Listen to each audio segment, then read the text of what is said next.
그 라이브 방송에 나가고 있습니다. 네. 문영희 님이 라이브 방송이셨나 봐요. 아까 들어오셨는데 또 나가셨나 보네. 예. 라이브 방송이 나가고 있습니다. 그러니까 문영희 님이 나가시더라고요. 네. 근데 오늘 제가 발표할 내용이 네. 농업 하시는 분들, 마케팅, 이런 마켓 하시고 이런 분들이 내용이 연관성이 있을 것 같은데, 오늘 들어오신 분들은 별로 재미가 없으실 것 같은데, 별로 관련이 없으셔서. 정병원 님도, 이성재 님도 그쪽이시고, 두 분 계시고. 김은주 님도, 계시네. 예. 네. 그리고 이득자 님도 농사하세요. 뒤쪽에 네. 이렇게 해가지고. 저도 그리고 제 고객의 대부분이 또 이렇게 농업하시는 분들이라 제가 귀 기울여서 또 듣겠습니다. 네. 다 연관되죠. 뭐. 예, 그리고 장필규 님도 원래 농업기술원 쪽에서 일하셨고요. 예.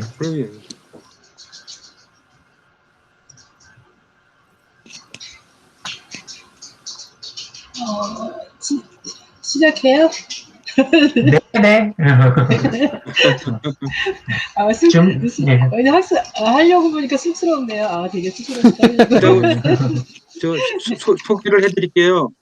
네? 소개를 해드릴게요. 소개요? 네. 네. 아유, 감사합니다. 안녕하세요. 오늘 서로 인사 한번 하시죠. 반가 한번 하시고. 안녕하세요. 네. 안녕하세요. 네, 반갑습니다. 오늘 목요 사랑방입니다.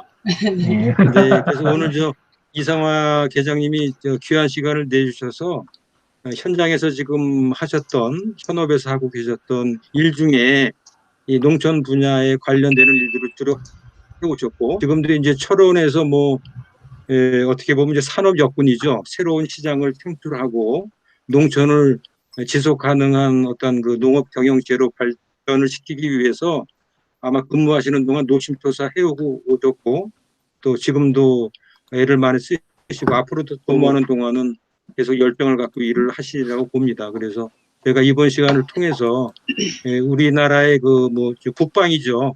국방민족이라고 이제 그러는데, 철원에서 이제 농촌을 지키고 계시는 이끌어 주시는 이상화 계장님의 어떤 그 현장에서의 그 일들을 진솔한 내용들을 좀 듣는 시간이 되겠습니다. 자, 이상화 계장님을 소개합니다. 박수. 네, 안녕하세요. 먼저 발표하기 먼저 해야 되겠네요. 그쵸? 네. 발표 시작을 하고.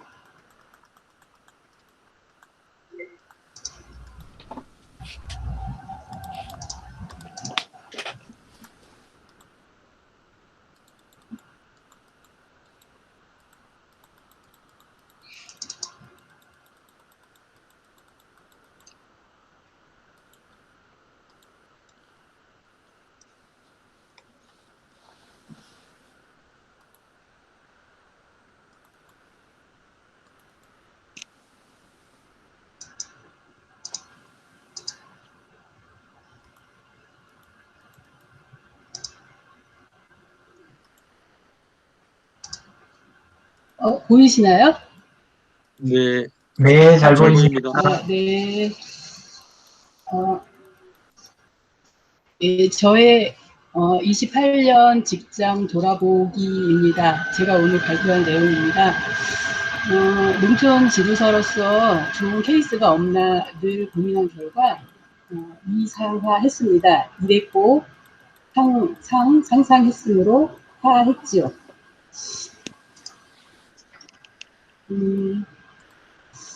탐스러운 열매도 한 알의 씨앗에서 시작되는데요. 저 지도사 이상화가 뿌린 씨앗이 품고 있는 이야기를 들려드리겠습니다. 농촌에는 참 매력이 참 많지요. 우리는 이것을 잘 알지만 이곳에 살고 있지 않은 외부 사람들은 잘 모르는 게 현실이기도 합니다. 좋은 케이스가 없나 고민한 것들이 결과적으로 2차 산업의 활성화를 만들게 되었습니다. 황금마차 PX라고 들어보셨나요? 군대 이동식 매점인데요. 군용 트럭을 개조해서 노란색을 칠한 건데요. 군대 매점이 없는 전방부대 안에서 일주일에 한 번씩 생필품을 가지고 방문합니다. 군인들이 오매불망 기다리는 황금마차죠. 군대와 농업을 연계할 수 있는 방법이 없을까 고민하다가 황금마차에 농산물을 싣고 다니면 되지 않을까라는 생각을 하게 되었어요. 그래서 군대 이미지와 철원 오대살의 황금 돌력의 의미를 합성하여 황금마차 PX를 만들었고, 농업인이 직접 생산하고 판매한다는 의미에서 파머스 마켓을 붙여서 파머스 마켓 황금마차 PX 영농조합 법인을 만들었습니다. 영농조합 법인은 생활개선 18명의 조합원이 설립을 했는데요.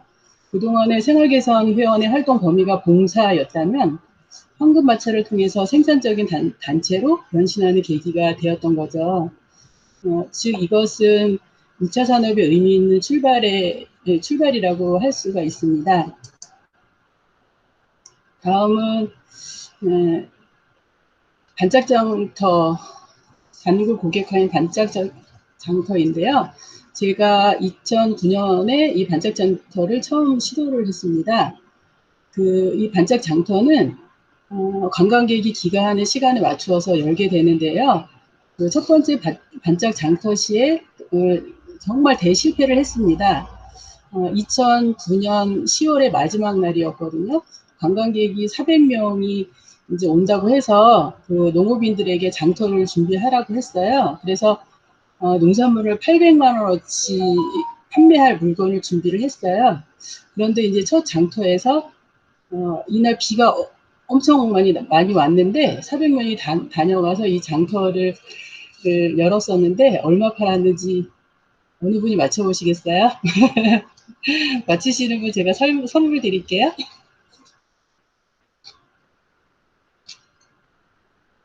780명. 네? 매출은 몇 명? 400명이 왔는데요. 네. 800만 원어치 판매할 물건을 준비를 했어요. 네. 근데 비가 엄청나게 많이 왔는데 많이 팔지를 못했어요. 그래서 한 얼마 정도 팔았을까요? 800만 원. 800만 원 대실패했는데요. 너무 많이 쓰시는데요. 더 좀 덜 쓰셔도 되는데. 500만 원. 500만 원이요? 30만 원 팔았습니다. 35만 원. 네, 30만 원 팔았습니다. 네.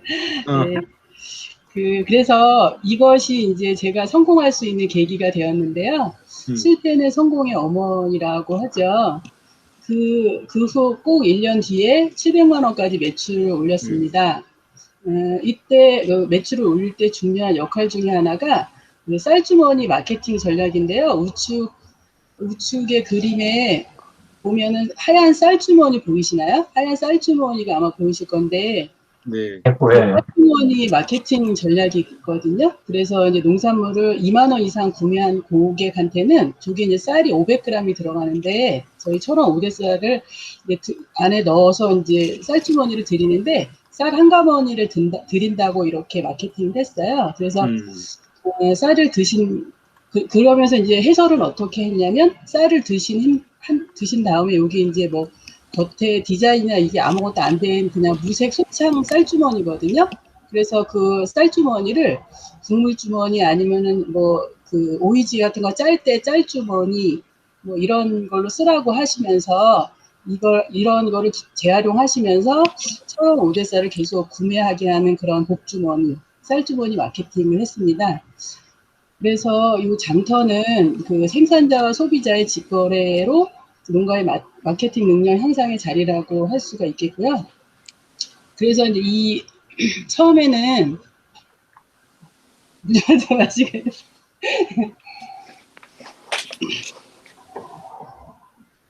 처음에 이렇게 그 반짝 장터로 2010년부터 15년까지 이렇게 했었었는데요. 2016년도에는 이제 반짝 장터가 아닌 정기적으로 운영하는 매주 토요일 날 열리는 그 토요 장터로 그 정기적인 운영으로 이제 바뀌게 됐어요. 그래서 16년 1년 동안 이제 고석정에서 토요 장터를 운영을 했는데 여기 사진처럼 보면은 한 40팀 정도가 참여를 했었었는데 한 15개 팀 정도밖에 참여를 안 하면서, 이게 많이 참여를 안 한다는 거는 그만큼 그 매출이 도움이 안 되거나 이제 그런 거나 뭐 아무튼 여러 가지 요인이 있을 거란 생각이 들었어요. 그래서 고민을 한 결과 그 다음 해에 2017년도에 그 저희 철원군에 오시면 아시겠지만 노동 당사라는 광장이 있거든요. 그래서 거기 이제 광장에서 2017년도에 장소도 옮기고 이름도 옮기고 저기 철원 DMZ 마켓이라는 이름으로 해가지고 이제 철원 DMZ 마켓을 운영을 했어요. 2017년도에.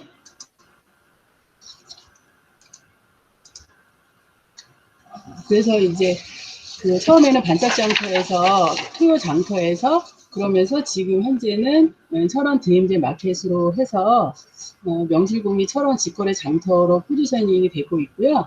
지금 뭐 제가 업무를 맡고 있지 않지만 또 인근에 저희가 은하수교라는 새로운 이제 출렁다리 같은 그런 다리가 생겼는데 그 옆에 이제 관광객이 많이 와서 지금 이제 은하수교에 요 매주 토요일, 일요일 날 철원 DMZ 마켓이 열리고 있는데 제가 2017년에서 8년까지 운영을 할 때는 8년까지 운영을 할 때는 정말 처음에는 요 앞에 있는 사진처럼 이렇게 허접하고 허하게 이렇게 운영을 했었는데 2018년 최고로 잘 될 때는 60여 팀에서 거의 한 5, 60팀까지 참여를 해가지고 정말 막 고객들이 어깨를 부딪히면서 다닐 정도로 사람들이 굉장히 많이 온 그런 그 직거래 장터로 이렇게 성장을 했었습니다.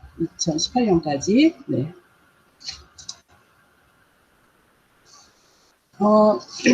그러면서 이제 2018년도에 이제 저희가 한참 DMZ 마켓을 활성화해서 운영을 할 때 최고 정점을 찍어서 운영을 하고 있을 때 그 농산물 그 직거래 판매장, 로컬푸드 매장을 그 위에 그 미래농업과에서 이 농산 판매장 사업을 시작을 했었어요. 그래도 이제 갑자기 군수님이 2018년 7월쯤에 군수님께서 저희 부서에서 이 사업을 진행을 하라고 그래서 이제 제가 맡아서 이제 철원 로컬푸드 매장을 이제 기획을 하게 되었는데요.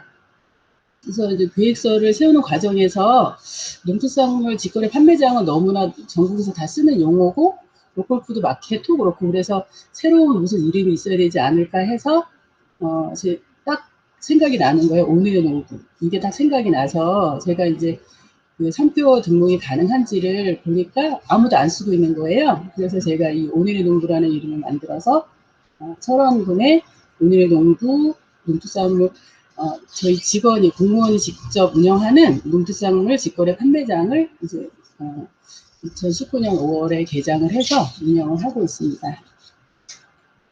그래서 철원의 오늘의 농구가 탄생되었고요. 순서가 좀 왔다 갔다 하긴 했는데 그 공송문화 차별화 마케팅 중에 또 하나를 제가 또 창안을 해낸 게 공송문화 체험이라고 있어요. 공송문화 체험이라고 있는데 그 공송문화가 뭔지 아시죠? 예전에 이제 잔치가 끝나고 나면 집으로 갈 때 이제 떡이나 뭐 부침개 뭐 이런 떡 등을 싸서 보내는 우리나라의 전통 문화거든요. 그런데 이 전통 문화를 제가 그 관광에 접목해서 방문객이 귀가할 때 철원의 특산물을 싸서 보내는 거죠. 그래서 그 안에다가 여기 이제 이렇게 싸서 보내는 게 공송문화인데 이제 오른쪽에 있는 사진처럼 홍보 문구나 이런 것들을 거기에 넣어서 같이 이제 그 관광객이 귀가하는 길에 싸서 보내면 재구매 및 단골 고객할 수 있는 계기를 만드는 거죠.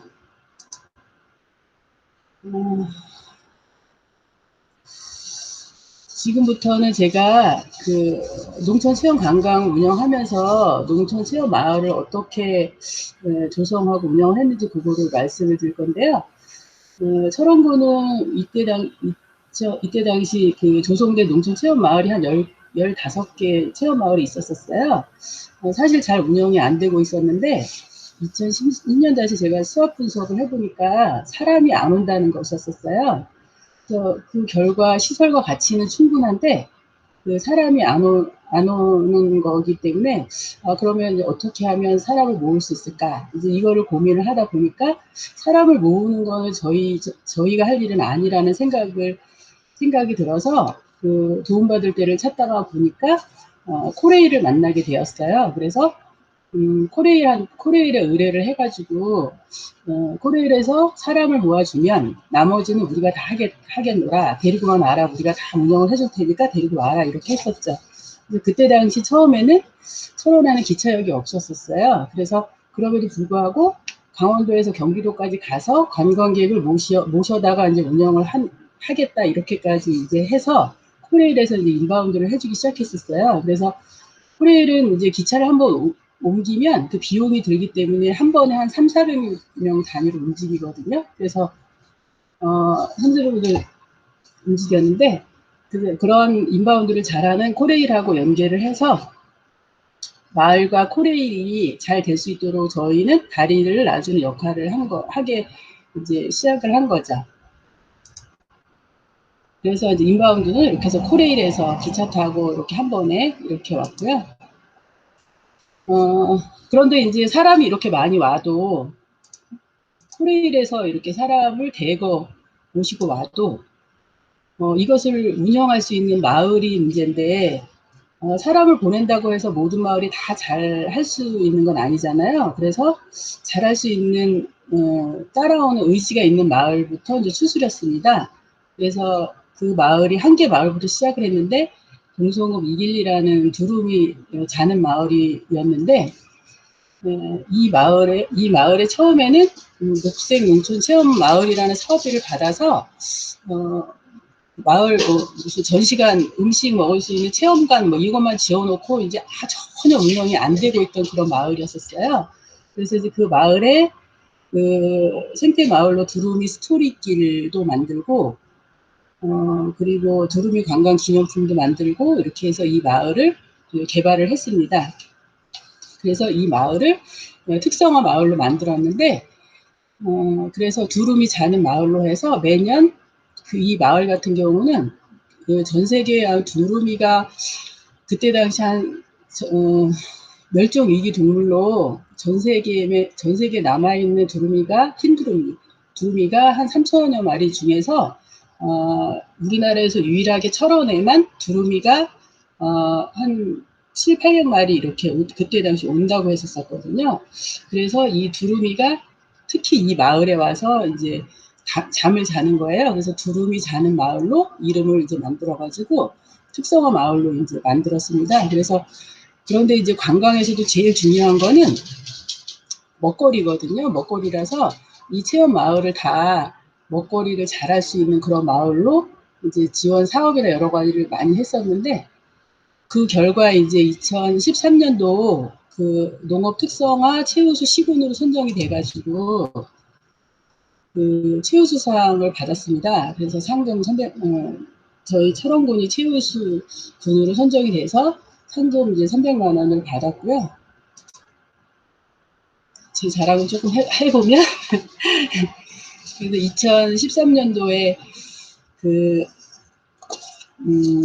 전국의 농업기술센터에 그 농촌 지도사 직원들이 한 5천여 명 직원들이 있거든요. 5천여 명 중에서 매년 최근 5년 동안 최고 일자라는 공무원 뽑는 게 있어요. 그래서 뽑는 상인 한국농업기술보급 대상이라는 상이 있는데 거기서 제가 대상을 받았어요. 그래서 상금 1,000만 원을 받았습니다. 그러면서 그해 노단위에서 농촌진흥사업 성과보고회라고 있었는데 거기서도 저희가 이제 철원군이 최우수 시군으로 돼서 최우수상을 받으면서 트리플 크라운을 달성을 하기도 했었습니다. 계속해서 이제 마을 특화에 대해서 말씀을 드리겠는데요. 조금 전에 제가 설명드렸던 두루미 자는 마을이라고 철원군 정송 2길인데 그 두루미 자는 마을에 두루미들이 여기저기서 이제 먹이를 먹으면서 이렇게 논에서 겨울에 이제 다니면서 먹이 활동을 하고 하거든요. 그래서 그 모습을 두루미들이 이렇게 한 서너 마리씩 이렇게 다니잖아요. 그 두루미들을 탐조를 하려고 그러면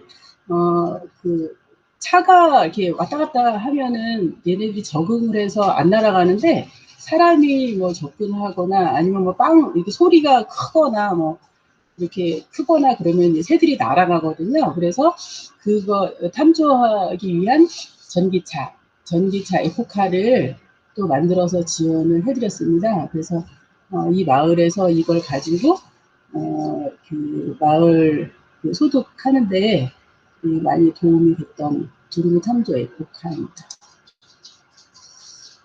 아까 제가 말씀드리다 말았는데 그래서 거점 마을로 두루미 마을을 이제 만들고 이어서 이제 나머지 체험 마을도 이제 따라오게 했어요. 그래서 오면 사람을 보내주고 마을로 사람을 보내주고 저희가 이제 진행했던 방식은 뭐였냐면 마을에 사람을 보내가지고 보내서 시골 밥상 체험을 했어요. 그래서 마을에 다 체험관이 다 되어 있거든요. 그래서 체험관이 되어 있어서 마을에서 이제 이렇게 맛 같은 거도 이렇게 잘 발굴할 수 있게 이제 기술 지원도 해주고 이렇게 해서 마을마다 그런 특화 맛집을 이렇게 조성하게 이렇게 했어요. 그래서 한 10개 정도 저희가 이렇게 특화 맛집을 10개 마을에 9개 권역별 특화 마을을 조성을 하고, 그 다음에 10개의 특화 맛집을 이렇게 조성을 했습니다. 그래서, 특화 맛집을 조성을 했는데, 그래서 이해에 관광객이 한 번에 와도, 여기 제가 우리의 특화 맛집 조성하고 한 번에 몇 명 물음표 운영 이렇게 해놨잖아요. 그래서 관광객이 한 번 오면 저희 철원군에서 한 번에 몇 명까지 수용할 수 있는지 이것도 퀴즈 한번 내볼게요. 한 마을에? 네? 아니요, 전체 한 번에 철원군에 지금 예. 제가 10개의 특화 맛집을 조성을 해놨잖아요. 네. 그런데 이제 코레일에서 사람을 한 번에 몰고 오잖아요. 400명 네. 단위로 오는데 전체 몇 명이 와도 저희가 관광객을 치를 수 있는지 한 번에 수용할 수 있을지. 1000명? 오, 정확하시네요. 장필규 단장님 제가 선물 나중에 보내드릴게요. 나 그냥 네? 감으로 한 건데. 감으로 하셨어요? 10개 네. 마을 100명씩, 한 개 마을 100명씩 1000명 이렇게 이제 하셨구나. 맞으세요. 네. 400명 단위라고 그랬잖아요.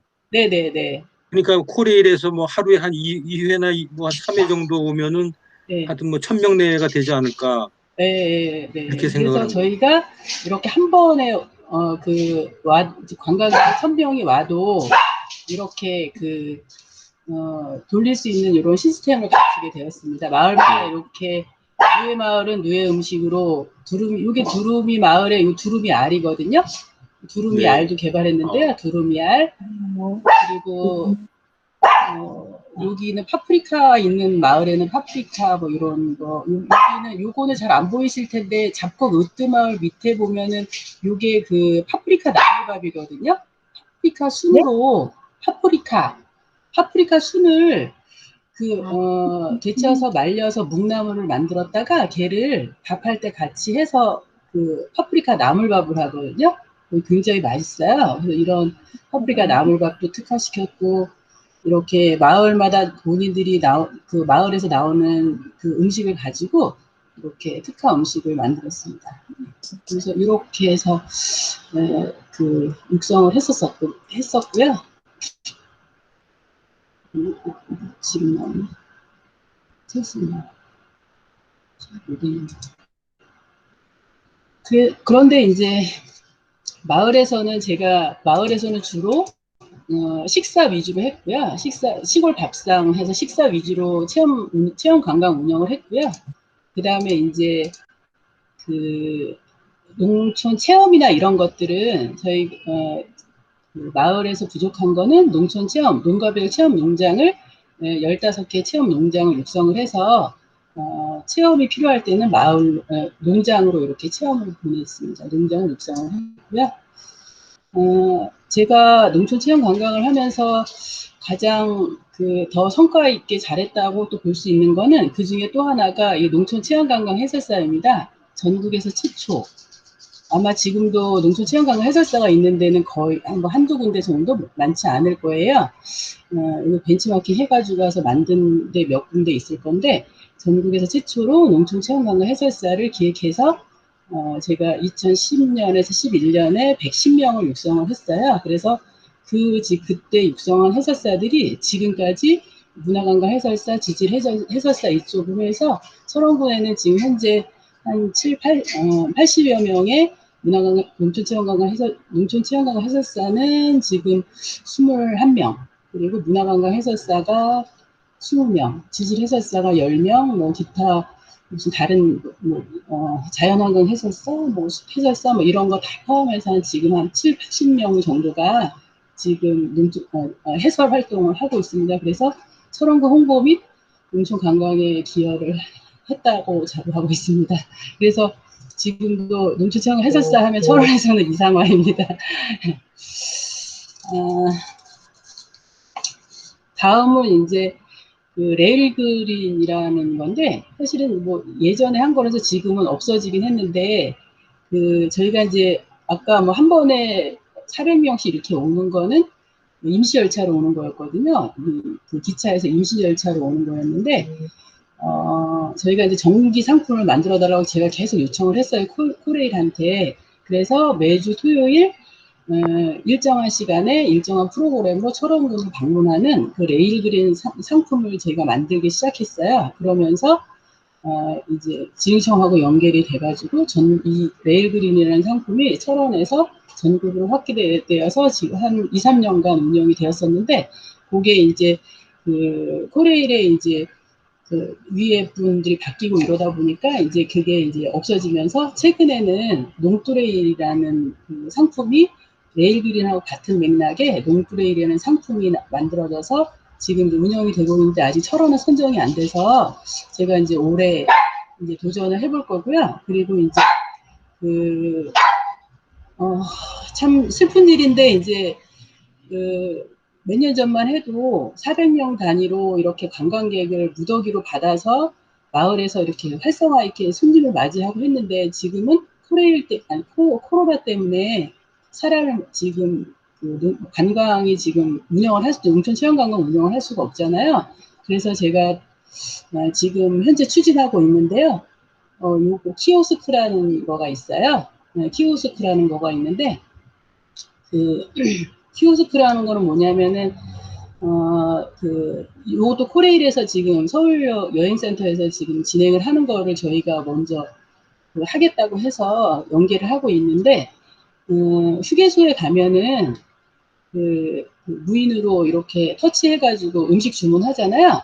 그게 키오스크거든요. 근데 이제 그거를 관광에 접목을 해가지고, 관광객이 키오스크를 통해서 나만의 관광 카드를 만들면 지자체에서 코레일한테 이제 예산을 지원을 해줘서 그 키오스크 나만의 카드를 만들면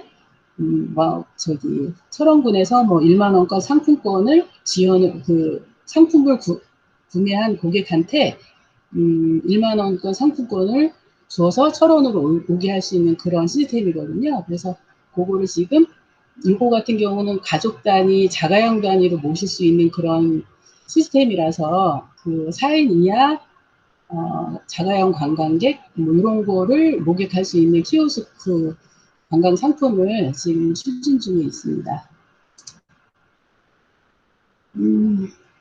저희가 이제 레일 그린 그때 상품을 운영하면서 그 축제로 연결을 해봤었어요. 2013년도에 레일그린 축제를 운영을 했는데 이때는 제로 예산이었거든요. 예산이 하나도 없었을 때였었어요.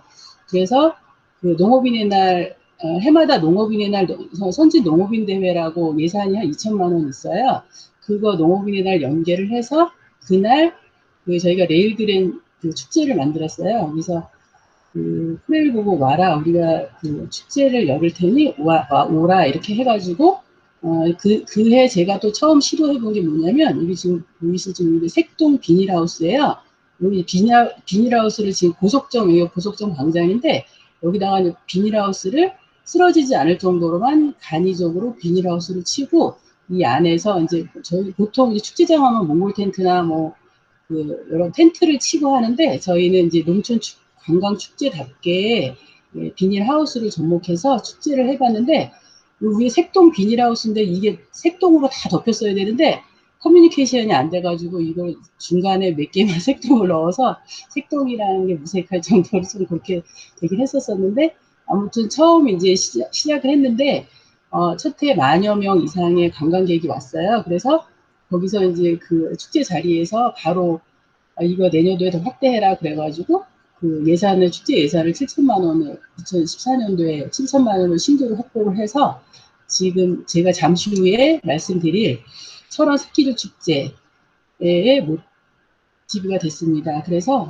2016년부터 18년까지 철원 스키즈 축제가 이제 계속 그 13년부터 시작해가지고 2016년도에는 철원 새끼들 축제라는 이름으로 바꿔가지고 축제가 지금 계속 진행이 되고 있는데요.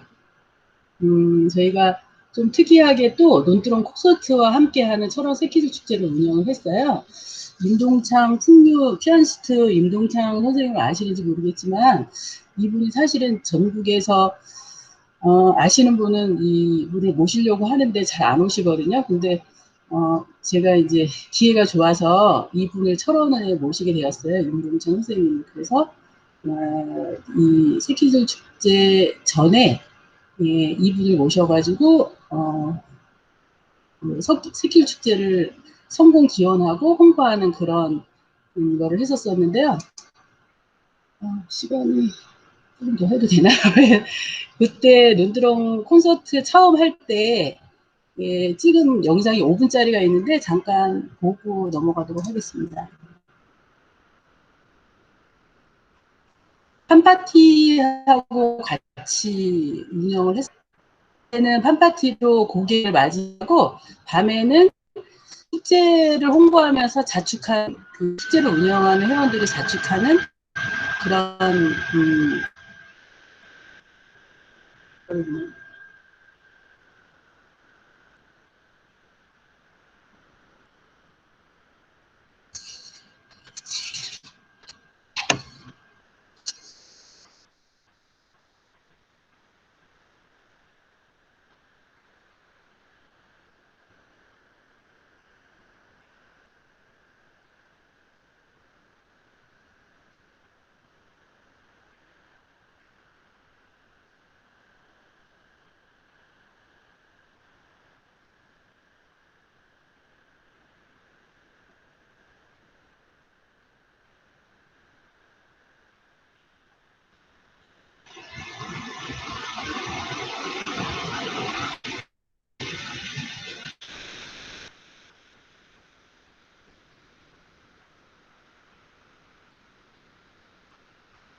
네.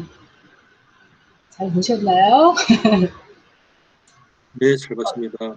조용하네요, 이렇게. 조용하네요. 제가 저기, 이거 전체 화면을 해놔서 안 보여가지고, 줄여놓고 할 수가 없죠.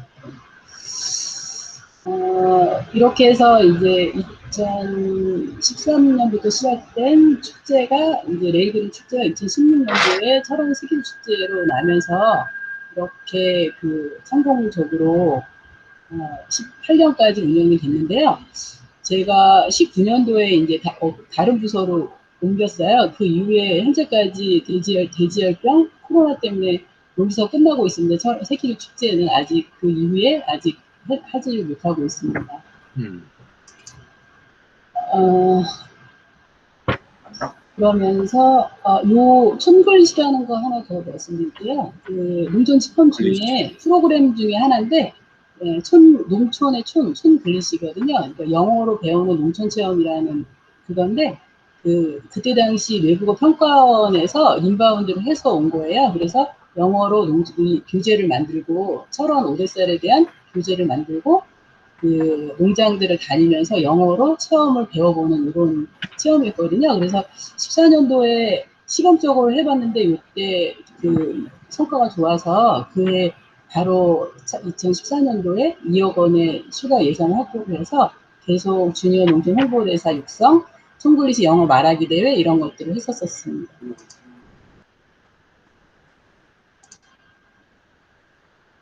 그 다음에 이제 최근에 제가 또 지난해 있었던 부서에서 했던 건데요. 작은 농업 전시관이라고 호밋들이라고 2017년도 12월에 이제 그 철원의 작은 농업 전시관이 오픈이 됐는데 그 아래층에 이제 공간이 크지가 않은데 아래층에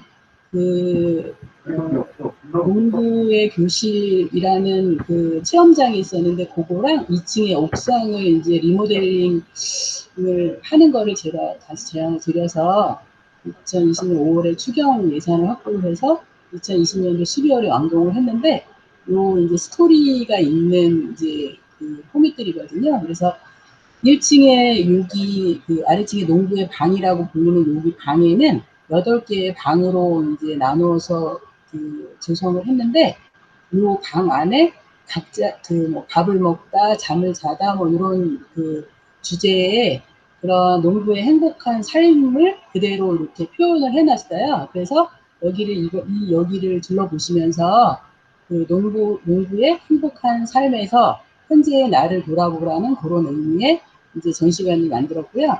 2층으로 옥상으로 올라가면 이렇게 농부의 마당에 농부의 광이라는 농부의 광 예전에 광에 모든 게 다 있었잖아요. 광을 요 안에다가 표현을 해놨는데요. 농부의 광에서 밖을 내다볼 수 있는 요 우측에 여기 창문을 통해서 밖을 내다볼 수 있는 거를 만들어놨거든요. 반대쪽에도 만들어놓고 그래서 농부의 마당에서 광에서 밖을 내다보면서 잠시나마 쉼을 할 수 있는 그런 공간을 만들어놨습니다. 이걸 했었고요. 지금까지 제가 한 사업에 대해서 말씀을 드렸고요. 제가 일을 하면서 저는 일 때문에 성장을 한 것 같아요. 그래서 그 부분에 대해서 조금 더 말씀을 드리겠습니다. 그래서 제가 처음에 93년도에 이제 입사를 했는데 들어오자마자 93 그때 당시 저희 이제 직함은 생활 지도사였거든요. 그래서 모든 교육이나 이런 것들은 전문 강사가 아닌 제가 직접 다 배워서 교육을 해야 되는 걸로 아는 거예요. 그래서 들어오자마자 그때 양구군 농업기센터에 이제 첫 발령을 받았는데 재봉교실반을 그 전년도에 운영을 하고 있었더라고요. 그래서 바로 배워가지고 제가 재봉틀을 배워가지고 홈패션반을 93년 4년 동안 재봉교실반 교육을 직접 교육을 했었고요. 그 다음에 93년도에 그때 이제 양구에 혼자 있으면서 심심해가지고 사물놀이를 배웠었어요. 그래가지고 94년도에 이제 양구 문화원에서 사물놀이 발표회도 하고 했었었는데 근데 95년도에 제가 철원으로 왔어요. 근데 철원으로 왔는데 교육 담당을 했는데 뭐 교육할 게 없을 막 생각해보니까 이 사물놀이 제가 이제 배운 게 있으니까 그래서 사물놀이 교육을 했어요. 그래서 사물놀이 교육을 이제 또 했었고 2012년도에는 농업인한 행사 때 직원들하고 같이 교육시켜가지고 사물놀이 발표를 하게 됐었습니다. 그래서 제가 배운 거는 장구로 배웠는데 나중에는 제가 사물놀이 교육하면서 전문 강사도 하고 하면서 그 나중에 사물놀이 발표할 때는 상쇄로 발표를 했었습니다. 그 다음에 2001년도에서 2005년도에는 컴퓨터 교육을 했는데 그때 당시는 그 농업인들이 한글, 인터넷 검색 뭐 이런 것조차도 안 되는 컴퓨터 키는 것부터 어떻게 키는 거 뭐 이런 것부터 해가지고 2001년부터 5년까지 컴퓨터 교육을 직접 했고요. 뭐 저한테 가장 큰 성장의 기회가 됐던 거는 이건 것 같습니다. 2096년부터 2003년까지 한식 조리 기능사 국가기술 자격증이잖아요. 그거를 매년 1년에 이론 교육 20일, 그 다음에 실기 교육 20일씩을 제가 직접 다 준비해서 지금은 농업인대학이라 그래서 다양한 교수를 초빙해가지고 농업인대학을 운영을 하지만 그때 당시 저는 이 농업인대학 100시간 이상의 이 교육을 제가 혼자 이론 실기 교육을 8년 동안 해가지고 철원군의 농촌 여성들한테 132명의 한식 조리 기능사 자격증을 배출을 했습니다. 그게 저의 가장 성장의 기회였던 것 같고요. 그 다음에, 그러면서 이제 그거 외에 제가 일과 함께 그 업무를 통해서 배워서 강의를 한 거는 750에 제과제빵, 전통두, 전통떡, 전통장, 김치까지 제가 직접 다 강의를 했고요.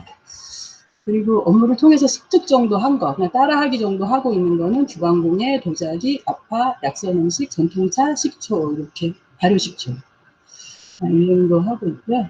그리고 맨 오른쪽에 있는 이 현무암, 요거는 도자기로 만들어서 현무암 목걸이를 만들었거든요. 그래서 2000년도인가? 진흥청에 그 관광상품 공모해가지고 동상 받은 겁니다.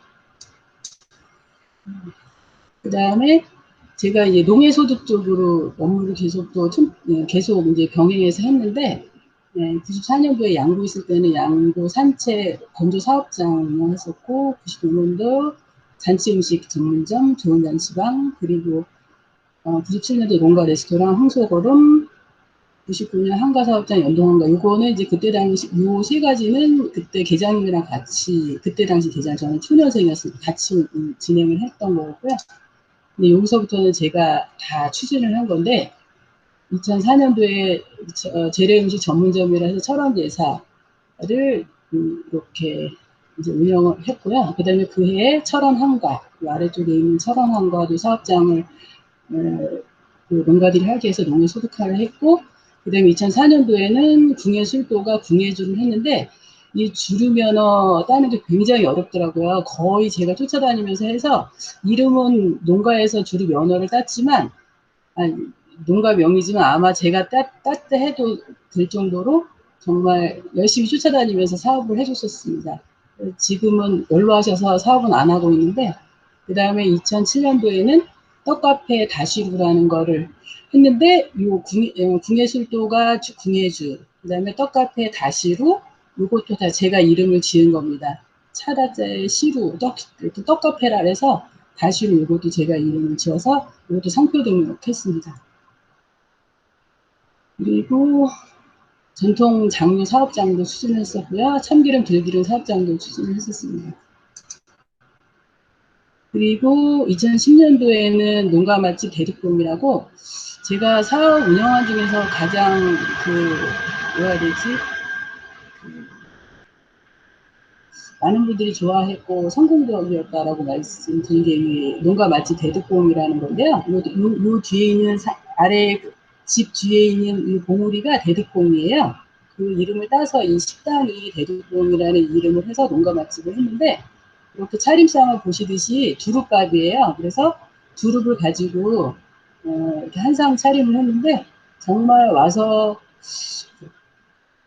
드셔보신 분들은 정말 전국 아마 최고의 밥상이지 않을까. 그래서 아마 지능청에서도 거의 손가락 안에 꼽힐 정도로 그때 인기가 있었던 대륙동 농가 맛집이었습니다. 이 농가 맛집이 한 10년 한 8년 운영하고, 2017년인가 2017년도 정도부터 그 며느리가 새로 들어와서 하면서 지금 운영을 중단을 하고 있어서 참 안타깝습니다. 그래서 그리고 오대쌀 가공 전문점 모락모락이라고 지금까지 잘 운영하고 있거든요. 철원 오대쌀로 가공해서 이렇게 쌀찜빵하고 그다음 빵류 그다음 이런 것도 운영하고 있는 데가 있고, 그다음에 화강 다슬기 음식 전문점도 만들었다가 금세 없어졌고 이거는 지금. 그리고 2014년도에 전국 농업기술센터에 농산물 가공지원센터를 공모사업을 했었어요. 초창기 때. 그래가지고 2년차 사업으로 10억을 확보하는 건데, 여기 제가 공모를 해가지고 13년도에 도전해서 이제 떨어졌었던 것 같아요. 그래서 14년도에 재도전해가지고 10억 예산을 확보를 해서 지금 이제 가공지원센터가 운영되고 있고요.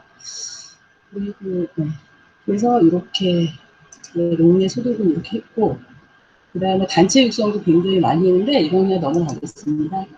그리고 제가 그 업무가 바쁜 와중에도 틈틈이 이런 시책 제안에는 또 열심히 참여를 했어요. 그래서 5번 참여해서 5번 다 수상을 했는데요.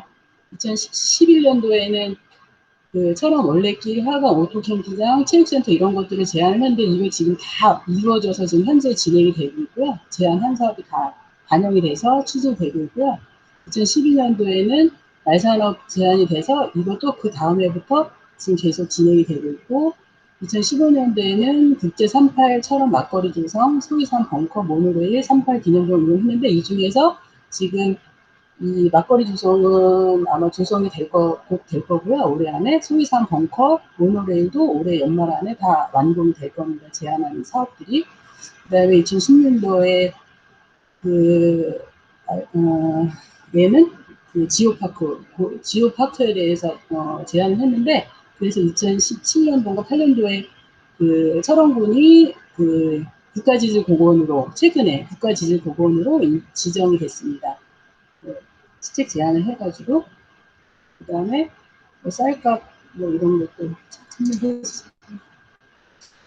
그 다음에 아까 조금 전에 했던 거는 이거는 이제 4~5명이 팀을 이루어서 같이 이제 머리를 짜내가지고 제안을 했던 거고요.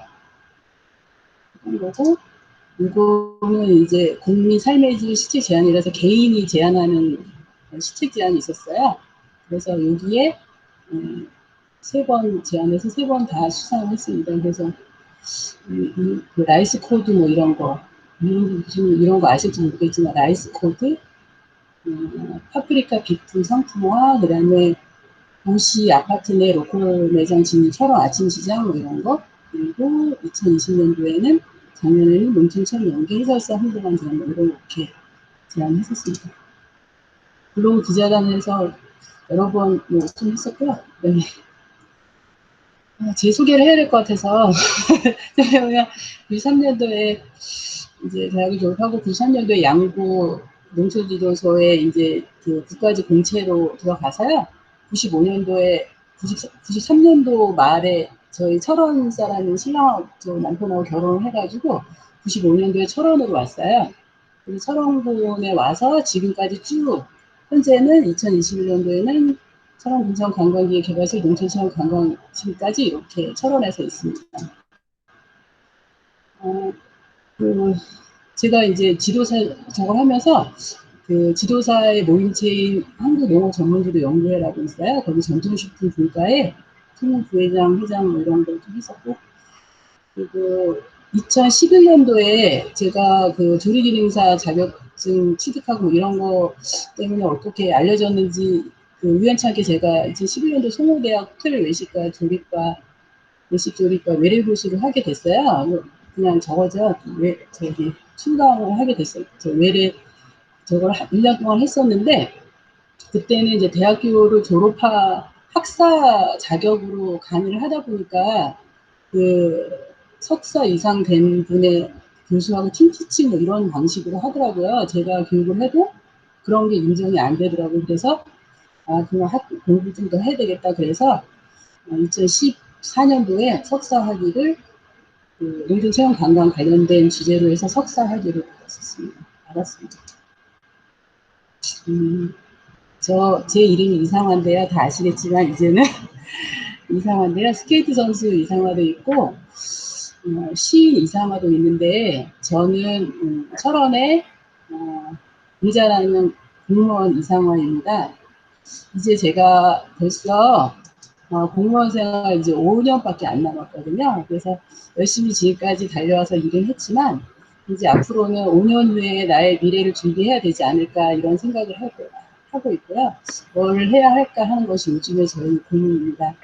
이것으로 제 발표를 마치도록 하겠습니다. 감사합니다.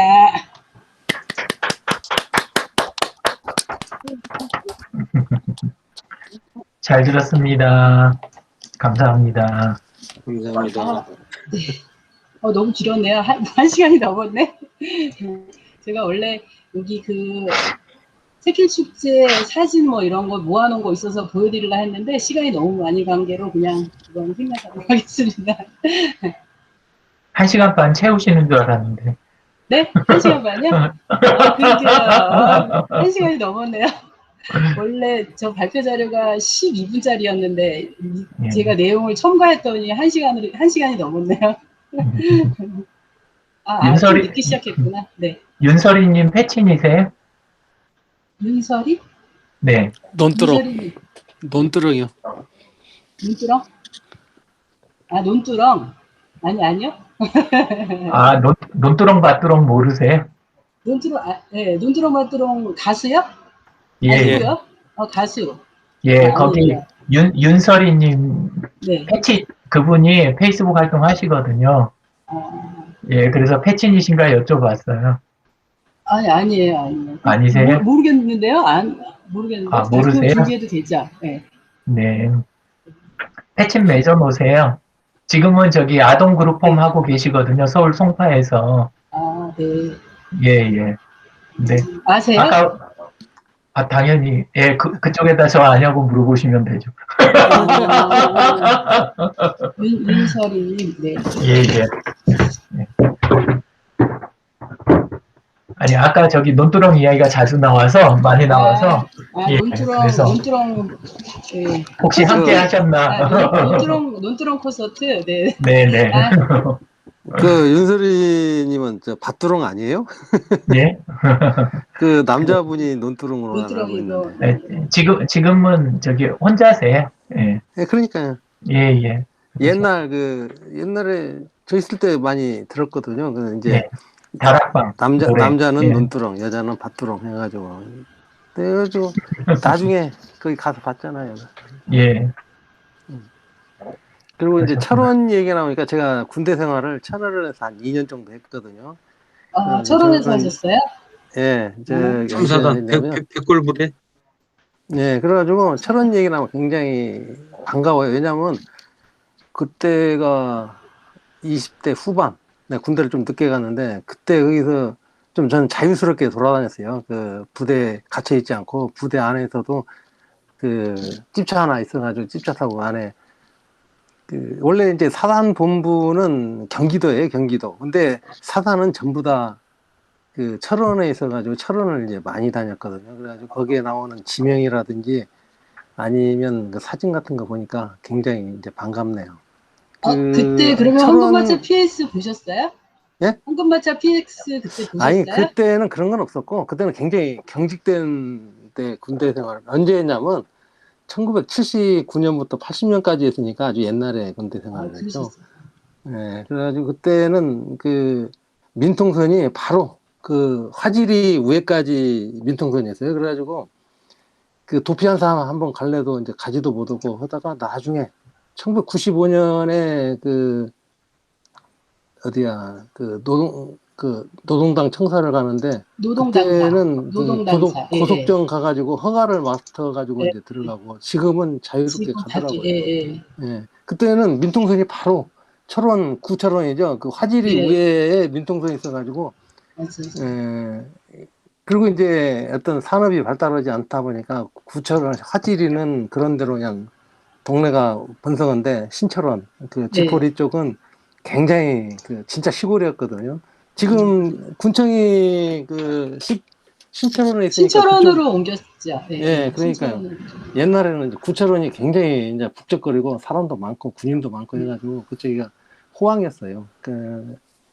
그리고 이제 철원역도 역시 물론 그냥 풀만 있었고, 근데 철원역이 옛날에는 커가지고 한쪽 그 위로 가면 원산 가고 오른쪽으로 빠지면 금강산으로 가는 철길의 그 분리된 도로였는데 지금은 뭐 안보 관광 해가지고 뭐 간다고 그러니까 반갑네요. 예. 그래서 한 2011년도, 2년도 박근혜 대통령 있을 때 월정역 거기까지 열차 연결한다 그래서 그때 막 한참 땅값이 올라갔었거든요. 근데 갑자기 정지가 된 거예요. 그래서 지금까지 정지돼 있어요. 거기 철원역 다음에 월정역이라고 있거든요. 예, 그렇죠. 예. 예. 월정리에 보면 이제 거기까지 그 월정리 청사가 있고, 예, 네. 청사 뒤로 거기서부터 가보면 이제 북한이죠. 네. 예, 그 기차 부서진 거 보이고 거기에 네네. 이제 철만은 철만은 달리고 달리고 싶다. 예, 그 간판 있고 나중에 이제 허가 받고 가서 보니까 그 월정리역 그 뒤에다가 무슨 북한 보는 그 전망대를 만들어 놨더라고요. 그래가지고 브리핑도 오고 막 그러더라니까. 예. 내가 항상 철원하면 생각나는 것이 어느 블로그에다도 올렸는데, 노동당 청사하고, 그 다음에, 노동당사. 네, 노동당사. 네네. 노동당 서태지 청사였는데, 아이들이 거기서 공연해가지고 유명해졌어요. 예, 유명해졌어요. 예, 전에는 진짜 그 사람도 별로 안 오고 해가지고, 그 안에 건물, 부서진 건물, 3층짜리 건물인데 푹싹 내려앉아가지고, 예. 돼 있는데, 그 안에까지 왔다 갔다 하고 그랬거든요. 지금은 지금, 무너질까봐 예. 못 들어가게 막. 예, 이렇게 그 철책 쳐가지고 못 들어가게 하고 그러고, 두 번째로 이제 아까 말한 그 철만은 달고 싶다 그 간판이 항상, 그리고 또 한 가지 이제 판문점에 있는 미루나무였는데 그 분단된 느낌을 갖게 하는 것이 바로 그런 느낌이었어요. 판문점에 미루나무요? 저 판문점 가면 미루나무 도끼로 네네네. 다 예, 잘라가지고 지금 아무것도 없죠. 예. 아무튼 반갑습니다. 김상일님이 그룹 하나 만드시면 잘 될 것 같아요. 어떤 그룹이요? 철원과 군대 생활 이렇게 해가지고 네, 철원에서 이렇게 하시면 될 거예요. 철원에서 군대 생활한 사람들 이라고 다 모아보세요. 그러면 아마 이상화님이 눈독을 많이 들이실 거예요. 네. 그래서 그때 막 군인분 홈커밍데이 뭐 이런 식으로 예. 농촌 체험 관광을 홈커밍데이 이런 식으로 해서 한번 해보라고 많이 얘기했었었는데 시도는 못 해봤어요. 예, 인터넷 나오고 얼마 안 돼가지고 뭐 아이러브 스쿨 나오고 그런 때, 그러니까 벌써 한 20년 됐죠. 그때에 뭐 군발이라는 또 사이트가 있었어요. 그래가지고 군인들 이렇게 뭐 자기네 부대 사람들 만나고 하더니 그게 어떤 진짜 그 만나는 것 자체 위에는 아무런 의미가 없다 보니까 지금 뭐 아이러브 스쿨도 없어져 버리고 군발이 그것도 없어져 버리고 다 그렇게 됐어요. 예, 근데 거기끼리만 할 땐 그런데 여기처럼 이제 지역하고 묶이고 또 철원처럼 특색이 있고 이렇게 되면 그러면 이제 할 수 있는 게 조금 있을 것 같아요. 그렇죠. 그때는 그냥 그거 하나로 끝났는데 지금은 모든 것이 다 연결을 시키면 된다는 것을 이제 사람들이 어느 정도 알다 보니까 누군가가 나서면 성공할 수도 있겠죠. 예. 혹시 이 발표한 거 들으시고 제가 미래에 뭘 했으면 좋겠다 딱 이렇게 감 오시는 분 혹시 없었어요? 아무래도 이 철원 평야거든요. 그쪽이 원래 우리나라 그 휴전선 부근에서 이 평야지대가 있는 것은 철원뿐이 없어요. 그래, 네. 딴 데는 전부 산악지대에 이런 맞아요. 그 휴전선이 있는 반면에 그쪽은 철원군이 사실은 한 사단이 지키는 지역 중에는 굉장히 좁아요. 좁은 이유는 뭐냐면 평야지기대이기 때문에 그 한 사단을 맡고 딴 데는 이게 산으로 되어 있기 때문에 뭐 한 사단이 두 개의 군도 지키고 그러거든요. 근데 그 철원 평야에 가면 뭐 여러 가지, 아까 두루미 얘기도 나왔는데 저는 두루미도 그때 흔하게 보고 까마귀도 많이 보고 막 그랬거든요. 근데 지금은 어떤 산업이라는 것은 철원에서 저쪽 뭐 한참 내려오면 포천에 철원에서 좀 내려오면 원래 철원은 그 강원도 철원이지만 서울서 가기로는 이 경기도로 넘어가기 때문에 마치 강원도 같은 느낌은 전혀 안 들어요. 이게 오히려 춘천에서 철원 오는 것이 더 힘들지 서울에서 철원 가는 것은 굉장히 쉽거든요. 그러다 삼국시대 보니까 때 경기도였었대요. 그래서 네. 지금 경기도로 뭐 하자 뭐 이런 운동도 가끔 뭐 얘기 나오다 말다 그래요. 그것까지는 그래가지고 이창환님 거기 예. 말씀하세요. 저는 이제 아니, 끝났습니다. 끝나셨어요? 마저 하세요. 아니, 예, 그 이상환님 네. 책은 몇 권 내셨어요? 책이요? 네. 책은 그냥 업무상 아까 뭐 주방공예 책자 뭐 이런 식으로 그다음에 매년 겨울이면 저희가 새 농업인 실용교육 하거든요. 그러면 예. 거기에 이렇게 주제별로 제가 강의할 내용 뭐 이렇게 내야 되는 거 있어요. 그런데 뭐 이렇게 삽입 정도 이렇게 된 거지 따로 제가 책을 낸 건 없어요. 비매품 말고 정식으로 이렇게 판매되는 책. 네, 없어요. 네, 그러면 지금 제일 급한 게 그거예요. 뭘로 책을 만들어요? 지금까지 그 해오신 것들을 좀 정리를 네. 해가지고 네. 지금 앞으로 5년간 네. 책을 뭐 중간에 낼 수 있으면 내시고 내는 게 여의치 네. 않으면 네. 잘 모아 놓으셨다가 네. 막판에 하시더라도 지금은 책 내시는 게 제일 급해요. 제대할 때 한 번 내고 제대하라고요? 당연히 그건 하셔야 돼요. 한 권이 아니라 네. 제가 보기에는 매년 한 권씩 해서 올해 한 권, 내년 한 권 해서 한 5권 정도 이 정도 욕심을 좀 내보시는 것도 그것도 괜찮아요. 매년 쓸 거리가 없는데요? 이제 쓰다 보면 점점 쓸 거리가 많아져요. 네, 그러니까 책이 우선 제일 중요하고 왜냐하면 그 다음에 컨텐츠를 정리를 해놓으면 기회를 놓치지 않는데 많은 분들이 자기 컨텐츠 정리를 안 해놓거든요. 그래서 나중에 이제 하려고 그럴 때 이게 굉장히 이제 빈곤해지는 상황이 와요. 그래서 지금 제가 그 나중에 사업하신다는 분들 중에 제일 말리는 케이스가 뭐냐면 자본 투자하는 거. 자본 투자해서 하는 사업은 그거 하는 사람들은 따로 있어요. 예. 그러니까 그건 내 일이 아니다 생각하시는 게 좋고, 그리고 지금껏 쭉 해오신 것들 보니까 전부 지식산업이든 아니면, 창업 있는 거를 활성화하는 거, 뭐, 그 다음에 학습하시는 거, 이런 쪽이니까, 그러면 지금 책을 준비하시는 게 제일 딱 맞아요. 예. 그래서 이게 첫 번째고. 기계품으로요? 아니요. 판매될 거. 판매되는 책이죠. 예, 판매되는 책으로 하셔야 돼. 근데 이게 왜 문제가 안 되냐. 하시면 옛날에는 자비 출판할 때 이 기본 규모가 좀 다들 있었잖아요. 요즘은 디지털 출판을 하니까 소규모도 되고, 그 다음에 저기 하면 디지털 출판만 하셔도 돼요. 이북만 만드셔도. 그러면 거의 비용 없이 내 컨텐츠만 갖고 책을 쓰실 수가 있어요. 예, 그래서 요거는 필히 해놓으시는 게 좋아요. 그러니까 하다가 그만둬도 남는 게 있는 거예요. 이거는. 그러니까 책을 5권 정도 낸다 이런 마음가짐으로 1년을 보내시는 게 좋겠고, 그리고 1년에 한 권 책이 나오려면 유튜브든 블로그든 옛날에 블로그도 운영을 쭉 하셨었잖아요. 특히 블로그나 이런 쪽, 그 다음에 지금은 타임라인에다도 또 쓰시잖아요. 이런 걸 할 때 조금 달라져요. 쓰는 마음가짐이.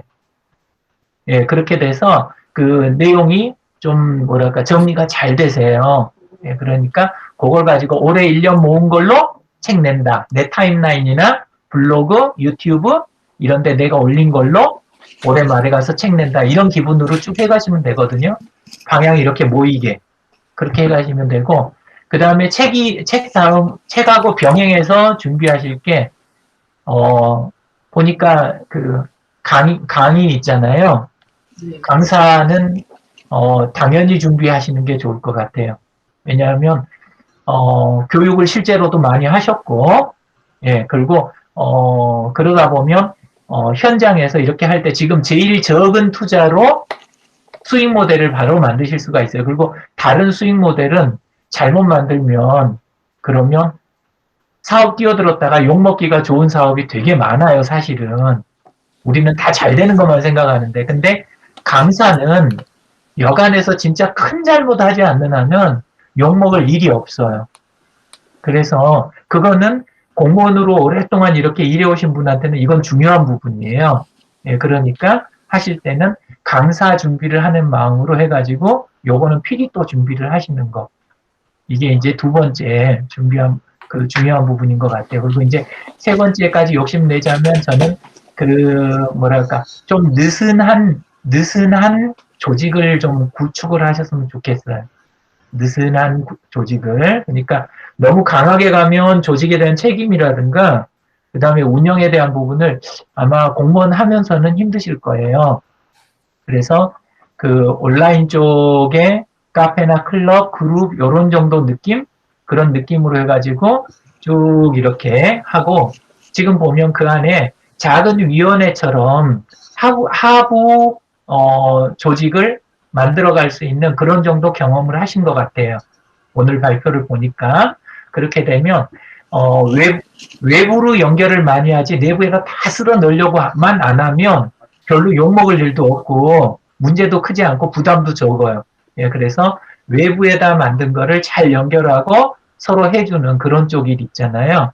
이쪽으로 잡으시면 좋을 것 같고 마지막으로 수익 모델 이제 본격적인 수익 모델 강사는 그거는 기본 모델이에요. 강사는 그건 밑에다 깔고 가야 되는 거고 그리고 제가 수익 모델로 가셨으면 좋겠다 싶은 거는 축제 관련된 거 있잖아요. 전국 농촌 축제를 디지털하고 연결하거나 디지털로 넘기는 이쪽에 대한 컨설턴트라든가 그쪽에 대한 대행사, 에이전시 있잖아요. 요 사업을 하시면 제가 보기에는 가장 어울릴 것 같아요. 예. 그게 왜 그러냐면 지금 대한민국의 축제 예산은 어마어마하게 많고 축제도 많고 다 많지만 지금이 딱 시기예요. 코로나 때문에 지금 이게 벽에 완전히 딱 부딪혀가지고 지금 오도 가도 못하는 상태거든요. 대한민국 축제들이. 예. 겉으로는 안 그런 척 하는데 아니에요. 지금 일 어마어마하게 터진 거예요. 이거는. 예.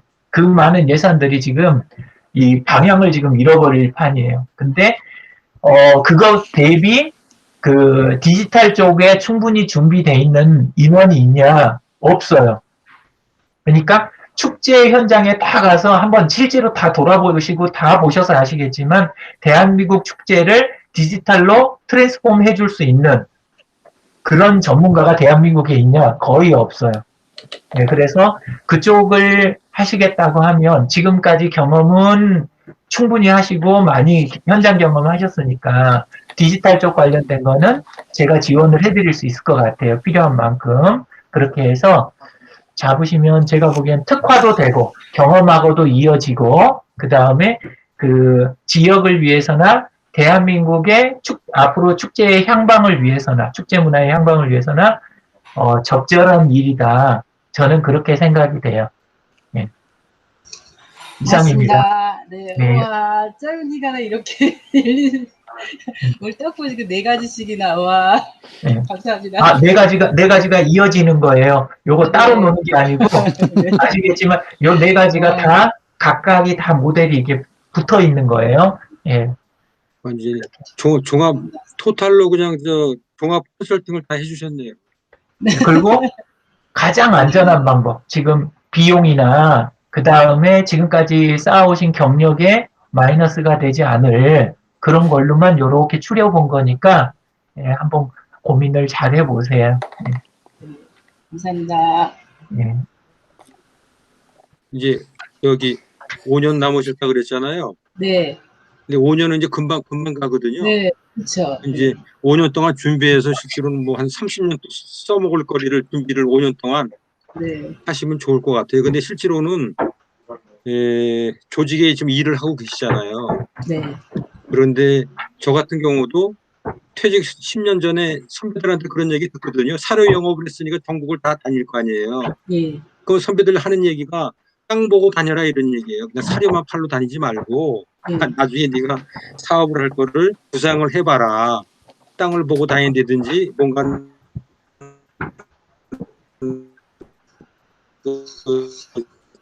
목표 그거 어려운 실제로는 직장에 몸을 담고 있으면은 이게 그거 제가 실천을 못했거든요. 그리고 실제로 직장을 나와서 그냥 이제 모든 게 다 이렇게 뭐라 그럴까 준비가 되고 연결이 됐다고 이제 보여지거든요. 근데 실제로 공무원 그 조직도 마찬가지라고 저도 보거든요. 현업에 계시면은 실제 뭐 책을 쓴다든지 뭘 준비한다는 게 생각은 있는데 그게 실천으로 옮긴다고 하는 것은 현실하고 굉장히 좀 어려울 거예요. 왜냐하면 책임감이 있고 하는 일에 대한 그게 있으니까. 그래서 실제로는 뭐 또 현업의 마무리를 잘 하셔야 될 거고, 근데 현업에서 잘 마무리를 하신다는 거 얘기 자체가 결국은 뭐 농진청이나 강원도 농업기술원이나 농업기술센터나 이쪽에 다 아시는 분들이 지금 농촌 쪽에 쭉 있으신 거 아니에요. 연관되는 산업 쪽에는. 그래서 저는 중요하다고 생각하는 거는 뭐 어떤 직종에 있든 아니면 무슨 뭐 공무원이든 기업에 있든 가장 중요한 기본적인 거는 그 개인의 그 소통 능력하고 네트워킹이에요. 우리 유용진 선생님이 항상 하는 말씀이 결국은 SNS 소셜로 네트워킹을 가지고 가는 게 지금 현대적인 감각인 거거든요. 근데 그것도 중요하지만은 한국 사회이기 때문에 그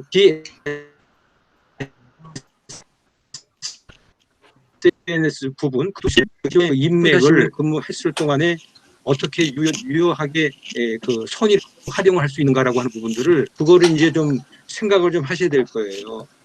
자기 키맨이라고 생각. 조금 전에 말씀하실 때 끊겼어요. 무슨 거? 얘기가 끊겼어요? 예, 방금 전에 말씀하신. 그래서 SNS 상에서의 어떤 그 네트워킹도 중요한데. 네. 한국 사회에서는 전통적인 그러한 그 문화가 있기 때문에 실제로 그 BSNS 실제로는 SNS가 아니고 이렇게 개인적으로 이렇게 네트워크 업무에서 연관된 분들이 계실 거 아니에요. 네네네. 그런 분들의 인적 자산도 무시할 수가 없거든요. 네. 그래서 그 부분을 실제로는 자기가 어느 분야에 특화가 돼 있는 어떤 전문가라든지 꼭 필요한 키맨들은 의식적으로라도 이렇게 그 서로 소통을 좀 하는 채널을 SNS가 됐든 아니면 전화가 됐든 직접 찾아간다든지 뭐 이런 식의 어떤 그 지속적인 그 소통을 할 수 있는 연결고리를 그게 결국은 재산이더라고요. 직장을 떠나고 나서 실제로 새로운 일을 한다든지 또 영속적으로 일을 한다고 하는 부분들은 막상 닥쳐봐야 돼요. 실제 저 같은 경우도 10년 전부터 그런 얘기를 준비하라는 얘기를 들어왔지만은 현장에 있을 때는 그게 안 됐어요. 직장을 나온 다음에 실제로 이제 뭐 1년, 2년, 3년 쉬어라고 하는 선배들도 계시지만은 저는 뭐 그거는 옳지 않다고 보거든요. 뭐 짧게 쉰다고 막 한 달, 2달, 6개월 이상 쉬면은 안 되는 것 같고, 그러면 어떤 그 삶에 대한 균형 감각을 잊어버리는 것 같아요. 아예 그냥 나는 새로운 일을 하기 싫다. 또 뭐 일 자체가 하기 싫다라고 하는 쪽에 어떤 그 주저앉는 경우가 주위에서 많이 볼 수 있거든요. 그러니까 하여튼 본인의 그 하려고 하는 의식이 상당히 중요하고 일을 놓지 않는 거가 저는 굉장히 중요한 것 같아요. 근데 일이 실제로 제가 좋아하는 일을 찾아야 된다는 거죠. 농촌의 일이 됐든 아니면 지금 우리 유 선생님이 말씀하신 그런 여러 가지 그런 준비하는 과정에서의 일들이 자기가 관심이 있고 이렇게 좀 흥미가 돼 있고 그게 좋아할 만하다라고 하면은 그 취사 선택은 이제 우리 이상화 계장님이 하셔야 될 부분이고 저는 개인적으로는 그 끊임없는 그 소통을 하는 그런 인맥 관리가 굉장히 중요하고 그다음에 하여튼 그런 부분이죠. 그게 결국은 나중에 다 사업으로 연관되고 자기가 하려는 일에 또 도움을 의무로 양으로 받는 경우가 많거든요. 그래서 하여튼 이거 뭐죠? 송충이는 솔잎을 먹어야 된다 그러잖아요. 농촌에서 지금 30년, 40년 일을 하셨기 때문에 새로운 거 생각하지 마세요.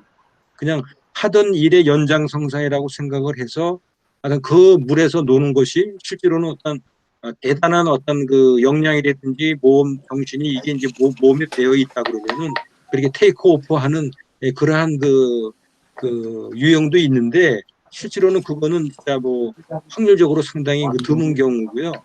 대부분은 자기가 놀던 마당에서 뭔가는 찾아보고 그 연결고리를 계속 그 이어가는 과정들 있잖아요. 그런 과정에서 이제 새로운 어떤 자기의 이대 영역이 보이고 그래야만 또 지속적으로 일할 수가 있어요. 그냥 그렇지 않으면은 그러한 기본이 바닥에 깔리지 않고 일을 한다? 그럼 뭐 사상누각이에요. 1년, 2년 지나서 또 쓰러지거든요. 네, 그래서 실제로는 그런 쪽에 이제 시간이 좀 걸리더라도 본인의 어떤 역량, 그다음에 자기가 경험한 그다음 토양 이런 것들을 정확히 객관적으로 판단하셔가지고 뿌리를 내린 다음에 천천히 시도하는 부분들이 좀 맞지 않나 이런 생각을 해봅니다. 네. 네. 감사합니다. 아, 인맥 관리가 참 어려워요, 그런데. 어려워요. 저기 아까 얘기하다가 못했는데 네. 지금 그 천원의 그 땅굴 네. 지금도 관광 합니까? 제일땅굴. 사람 많이 네, 와요? 해요. 예, 뒤에 안보관광 안에 네. 첫 코스가 땅굴이고요. 네. 두 번째가 평화전망대, 북한 보는 네. 평화전망대, 그리고 거기 월정역 내려서 철만 달리고 싶다 그 월정역. 네, 네. 이렇게 보고 나오면서 근대문화 거리가 있어요. 예전에 지금 신철원으로 옮겼으면서 구철원이 이제 그 민통선 안으로 돼가지고 마을이 다 없어졌잖아요. 네. 예. 거기에 근대문화 지금 철원의 인구가 5만 중에 2만이 동성철원에 사는데 그 2만 정도가 그 구철원읍에 살았다 그러거든요. 그 네. 형성됐던 그 시가지의 잔재물, 근대문화 거리가 있어요. 그래서 거기 보고 나오면 노동당사가 끝이에요. 그 노동당사 밖으로 나오면 노동당사, DMZ 안으로 들어갔다가 밖으로 나오면 이제 노동당사에서 이제 그 안보관광이 끝나거든요. 그래서 혹시 오늘 여기 참석하신 분 중에서 안보관광, 철원의 안보관광 제가 방금 전에 설명드린 거 다녀가신 분 계세요? 저는 뭐 이게 관광으로 다니진 않고 그냥 그 다녔어요. 그렇게 막 자주 여러 번 다니고 해가지고 아까 이 근대문화 거리 말씀하셨는데 그때는 바로 그 철원에서 민통선 들어가자마자 네. 옛날 그 집터라든지 그것만 있었거든요. 네. 근데 지금은 근대 이제 원래 이제 근데 있었던 거 뭐 저기 은행 뭐 네. 무슨 얼음 창고 뭐 이런 건물이 그대로 되어 있는 데가 있고요. 그리고 네. 이제 올해 연말에 완공이 되는데 그거를 모형화해서 근대 문화 거리 조성을 해요. 그거까지 완공이 되면 볼 게 있는데 제가 이제 드리고 싶은 말씀은 코로나 오늘 보니까 유영진 교수님만 다녀가신 것 같고 아무도 안 다녀가신 것 같아요. 제가 코로나 끝나면 바로 철원의 안보관광 하실 수 있도록 제가 버스 대서 모시겠습니다. 제가 이제 농촌 체험관광 운영하는 게 연계버스로 해서 버스비를 줘서 오게 하는 인바운드를 하거든요. 그냥 오게 하는 게 아니라 연계버스비를 주고 코레일하고 연계하기 때문에 연계버스비를 주고 그리고 이제 오게 하거든요. 그래서 그런 버스 뭐 이런 건 무료로 이렇게 해서 돌려드릴 수 있으니까 해설사 투입해서 다들 굉장히 좋아하시는데요. 저거 되시면 저만 빠지게 됐구나. 철원으로 모실게요. 다시 가시면 되죠. 최근에 새로 바뀐 데가 하도 많아가지고 또 오셔도 되세요. 네. 계속 바뀌어요, 요즘에. 예, 많이 바뀐 것 같더라고요. 전에는 많이 진짜 바뀌었어요. 굉장히 그 군 자체가 한가롭고, 서울 미아리에서 이제 버스를 타면 영종역이죠. 그 차를 타면 지금 역도 2시간, 한 1시간 30분 정도뿐이 안 걸려요. 왜냐면 없어졌어요. 길도 안 수유료 바뀌고. 없어졌어요. 예. 없어졌어요. 그게, 예, 최근에. 맞아. 제가 거기서 타고 이제 일주일에 한 번씩 집을 왔다 갔다 하고 그랬는데, 지금은 뭐 한 번 거기 들어가려면 물론 길이 옆에 새로 생겼는데 길이 왜 이렇게 좁은지 그리고 가는 주변에 전부 다 도시화가 돼가지고 그 철원군도 굉장히 많이 바뀌었으리라고 생각하고 많이 있어요. 바뀌었어요. 네. 예.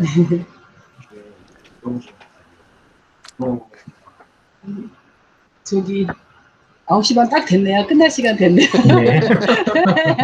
아니, 오늘 저기 또 다른 선생님도 질문을 좀 하실 내용들이 있었을 텐데 혹시 우리 저 이상하 계장님이 지금 뭐 여러 가지 다방면의 그 사업들을 쭉 언급을 하셨거든요. 그러니까 농촌이나 아니면 뭐 관련이 없더라도 실제로는 좀 이렇게 아이디어라든지 뭐 궁금한 것들이 좀 있을 수 있을 것 같은데 이득자 선생님 뭐 화순에서 이렇게 좀 처럼 배우려고 하는 부분 혹시 없으세요? 이득 선생님은 저기 화순에 그 김동희 소장님이 계셔가지고 충분히 적어 되실 거예요. 그쵸? 저는 여기 화순에 와가지고요. 네. 그 박람회 같은 거 예. 그런 것을 갔었어요. 그러고는 전혀 안 갔었어요. 근데 19년도에 군청에서 연락이 와서 그 잠깐 명절 전에 하는 그런 그 직거래 판매라 해가지고 군청에 그 주차장에서 한 번 있었어요. 그리고 화순 그 북한 축제가 있어요. 근데 네. 그 북한 축제를 가가지고 제가 이제 이렇게 바쁘고 가도 별로 매출도 나오지 않고 그래서 사실은 안 갔었거든요. 근데 북한 축제를 한 번 갔었는데 그게 정말 얼마를 매출을 많이 내느냐 안 내느냐가 중요한 게 아니고 굉장히 그 후에 그 고객이 생기더라고요. 그래서 앞으로는 그 매출을 떠나서 매출도 상당히 많이 이루어지면서 고객이 생겨서 이렇게 앞으로는 좀 다녀야 되겠다 그 생각을 했고 글쎄요 저는 그 백화점에 입점이 돼 있어서 그렇게 막 신경을 매출에 대해서 안 썼어요 전혀. 근데 이번에 전라남도 기술원에서 라이브 커머스라고 그 교육이 있어서 그 교육을 지금 받고 다니거든요. 이거 시대가 이렇게 변화하고 있는데 더 이상 백화점만 해가지고는 안 될 것 같은 느낌. 시간이 흐를수록. 그래서 아무튼 이 코로나가 저는 정말 그 강의도 많이 다녔었고 전국적으로 했었는데 이 날개를 좀 달았나 싶더니 해썹 인증도 받고 해서 작년부터 좀 날개를 달고 좀 날아볼까 했는데 날개가 꺾였습니다. 모든 사람이 다 마찬가지인데 아무튼 우연치 않게 그렇게 돼서 정말 하루빨리 코로나가 어떻게 해결이 돼야지 모든 사람들이 활발하게 움직이고 보고 싶은 사람 보고 살아야 되지 않을까라는 생각을 하는데 글쎄 어디쯤 가야 끝이 보이는지 참 답답합니다. 내년 이맘때면 될 것 같아요. 그래요? 그럼 그렇죠. 그런 희망을 갖고 해야죠. 네. 아무튼 강원도는 저는 아마 80년대에 갔었어요. 여러 번 갔었습니다. 땅굴부터 시작해서 굴에서 뭐라 합니까? 굴에서 영화 물이 흘러가지고 생긴 거두름 같이 생긴 거 있잖아요. 엿고두름 말씀하시는 건가? 네, 그런 것도 강원도가 있었던 것 같은데요. 굴 속에. 네. 그거는 저쪽에 그 삼척 그쪽은 환산동굴 뭐 이런 쪽일 것 같은데. 그래요? 네. 철원이 아니고. 철원은 굴은 땅굴만 현재 있는 거 있고요. 네. 네. 지금 그 새로운 관광 상품이라 그래야 되나? 그 소이산이라고 산이 있는데 북한에서 바로 그 첫 번째 보이는 산인데 거기에 이제 군인들이 그 지하 그 산이 이렇게 있으면 그 벙커가 문어발식으로 막 이렇게 산 속에 그 산 안에 문어발식으로 벙커가 조성이 돼 있는 거예요. 그거를 한 6, 7년 전에 그 부대에서 저희 철원군으로 해제를 민간인이 들어갈 수 있게 그거를 이관을 해줬어요. 그래서 지금 그 소이산 그 벙커도 개발하고 그다음에 그 소이산까지 올라가는 모노레일도 올라가고 그 앞에 근대문화 거리도 조성되고 그러거든요. 그래서 예, 그런 건 둥굴이라고는 그 저기 군인들이 인위적으로 만들어 놓은 제2 땅굴이나 뭐 뻥 이런 것밖에 없어요.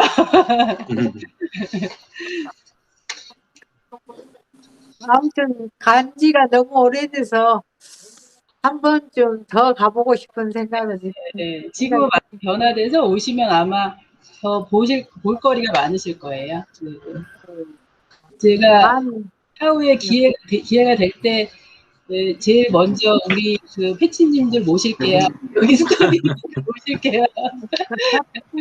감사합니다. 감사합니다. 네.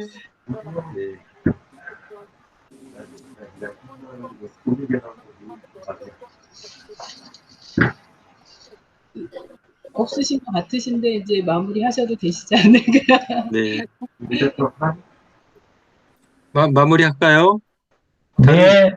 질문 없으세요? 네네. 오늘 뭐 준비 많이 해주셨는데요. 하여튼 그 철원에 뭐 양구에도 좀 계셨었네요. 철원에서 지금 오래 계셨는데 철원의 그 저 산 증인이신 것 같네요. 예, 예. 철원에서 이제 제2의 고향이시네요, 그죠? 앞으로 네네. 철원의 또 발전을 위해서 많은 노력을 해주시고 우리 이쪽에 총기 캠프에 계신 분들의 어떤 그 관심과 응원에 또 힘입어서 5년 이후에 퇴직하고 난 이후에도 날개를 좀 펄펄 날아서 또 좋은 제2의 인생이 펼쳐지기를 응원 드리겠습니다. 오늘 귀한 시간 감사했습니다. 수고하셨습니다. 네. 감사합니다. 네. 재미있는 내용 들어주셔서 감사하고요. 네. 네. 열심히 하겠습니다. 감사합니다. 네. 감사합니다. 예. 네, 안녕히 들어가세요. 네.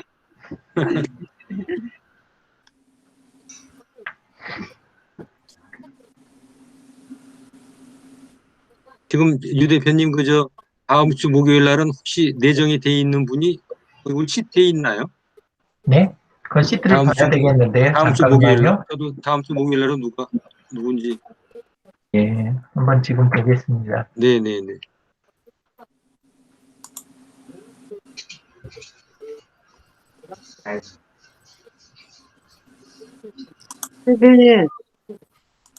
대표님, 네네. 네. 저희 그냥 무료로 하고 네. 네. 하기로 직원들하고 얘기해봤는데요. 아, 그렇게 그러셨어요? 네. 예. 알겠습니다. 그러면은 작업 시작을 하겠습니다. 네. 예. 필요한 것들은 저한테 얘기하십시오. 아, 그렇게 하겠습니다. 예.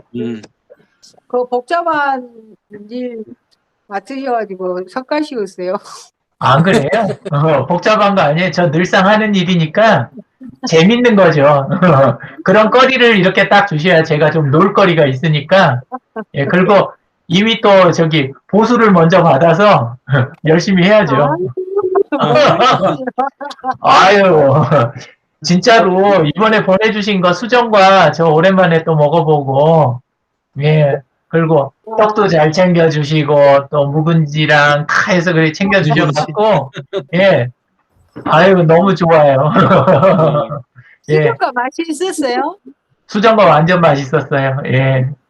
근데 예, 수정과를 백화점에서 지금 예, 개발을 국산 계피를 쓰라 하거든요. 예. 근데 우리나라에서 국산 계피가 나는 곳이 있는 줄 아십니까? 저는 없나요? 모르겠는데요. 없어요? 그러면은 수입이에요? 그 계피가 열대지방에서 나는 건데요. 아, 베트남산이 가장 좋답니다. 질이. 예. 근데 베트남. 우리나라에 제주도에서 납니다. 아, 계피가. 예. 근데 우리나라에서 계피가 나지 않으면 외국산을 써도 되는데 예, 예. 우리나라에서 나버리기 때문에 그걸 사야 돼요. 거기서 사서 해야 되는데 그 양이 예. 많지도 않을 뿐만 아니라 예. 1kg에 25만 원이에요. 1kg에. 봄에, 1kg에 20. 네, 1kg에 25만 원. 아이고. 베트남산은 600g에 8,000원밖에 안 해요. 8,000원. 아이고. 차이가 일주일에 나도 너무 나네. 예. 근데 계피. 또 그게 비교가 안 되는 이유가 우리나라에서 나는 거는 그렇게 향이 강하지를 않아요. 예. 기후 때문에 그런 것 같아요. 그럴 수 있겠네요. 네, 근데 그 계피가 사실은 우리나라에 들어온 지는 2년인데요. 영국에서 들어왔다네요. 예. 근데 제주도에 그것이 지금도 각 이렇게 가정에 이렇게 심어놓고 있는 데가 있는가 봐요. 예. 지금도. 근데 수령 그걸 나오네. 그 사람이 돈을 주고 사가지고 왔다는 거죠. 사가지고 이제 재배를 하고 이제 이렇게 하는데 정말 중요한 것은 기후 때문에 예. 그것들이 죽고 있대요. 예. 그래서 많이 걱정을 하면서 이게 보통 문제는 아니다. 그래서 하우스에 재배를 할 계획인 걸 봐요, 아마. 그러면 하우스에 재배를 하면 또 그 맛이 틀려질 거라는 얘기죠. 그렇죠. 계피가. 그래서 고민이 많아요. 그 개발을 안 하고 싶은데 하라고 해서 사실은 1kg 필요가 없고 실험을 하기 위해서 지금 500g을 샀거든요. 13만 원을 주고.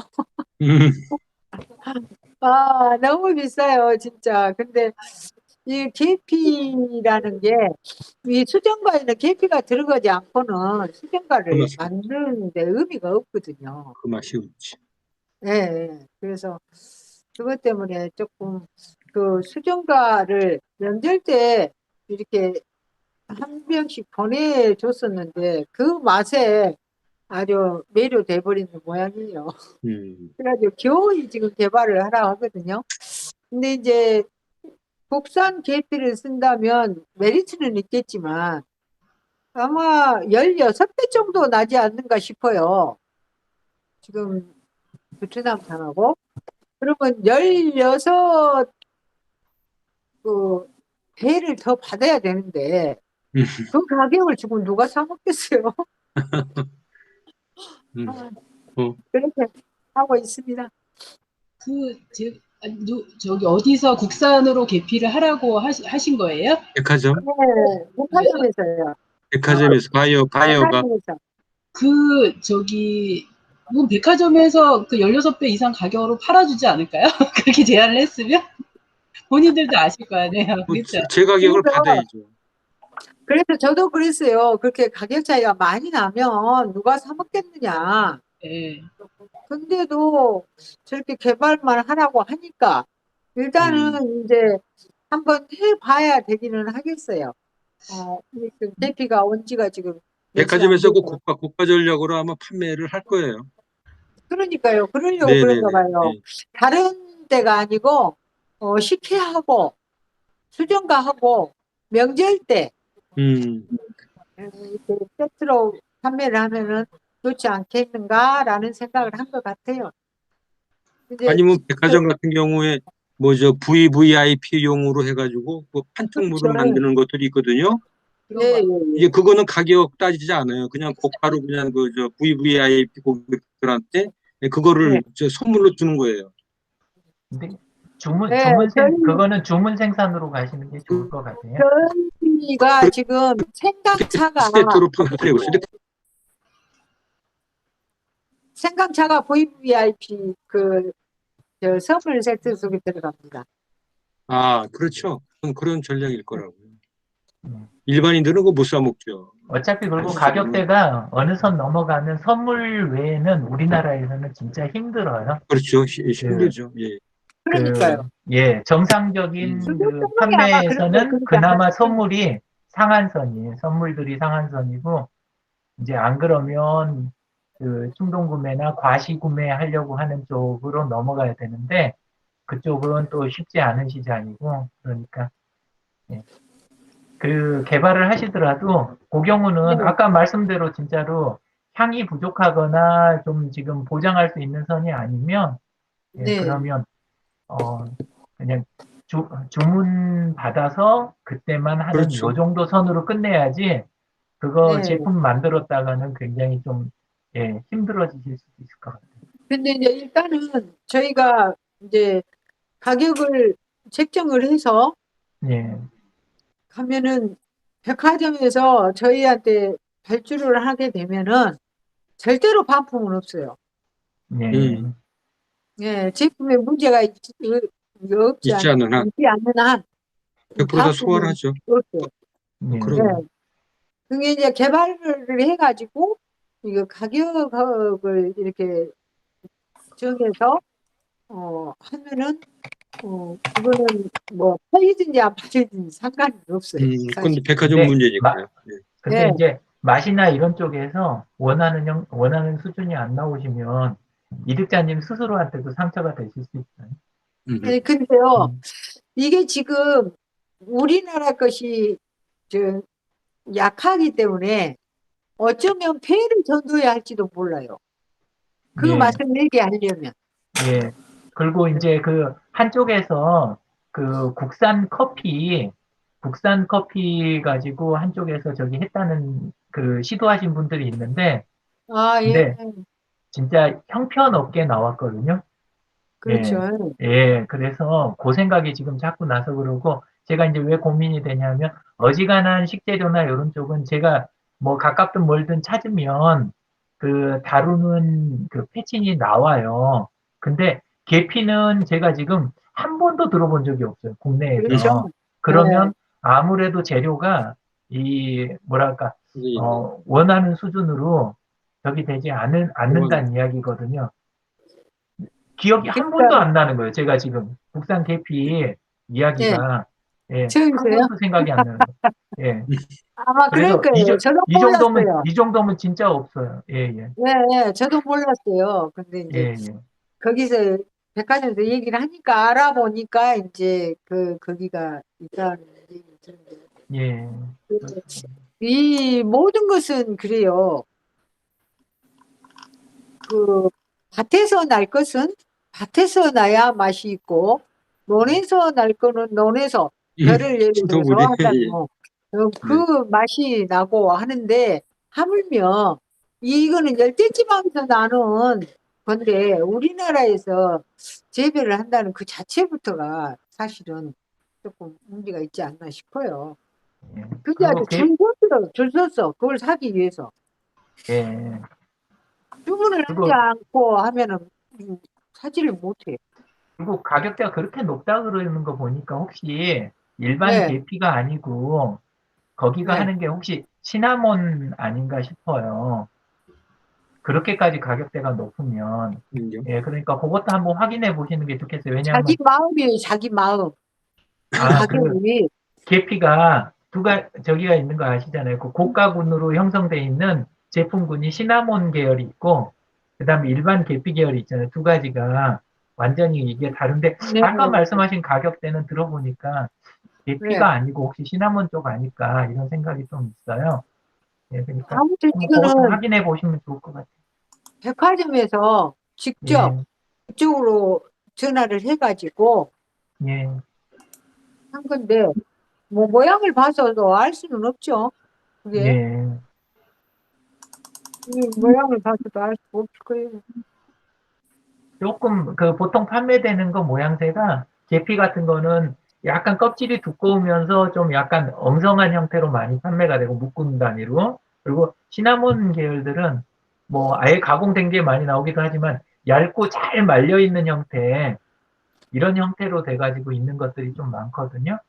예, 근데 이거는 얇고 아주 가늘어요.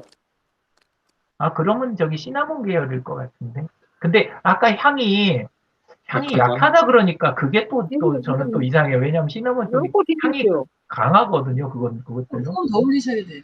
예, 안 보여요. 더 올려줘야 돼. 이건 계피인데. 그렇죠? 예, 계피인데. 어, 네. 계피인데 굉장히 얇아요. 예. 근데 백화점 대표님은 뭐라고 얘기를 하시냐면, 이걸 자기가 제주에 가서 먹어봤는데, 이게 네. 굉장히 은은한 맛이 있다라고 표현을 하더라고요. 예. 깊은 맛, 은은한 깊은 맛. 네, 그런 것 같아요. 예. 시나몬은 거의 종이 두루마리 비슷한 느낌이에요. 그러니까 더 얇아요. 예. 아, 네.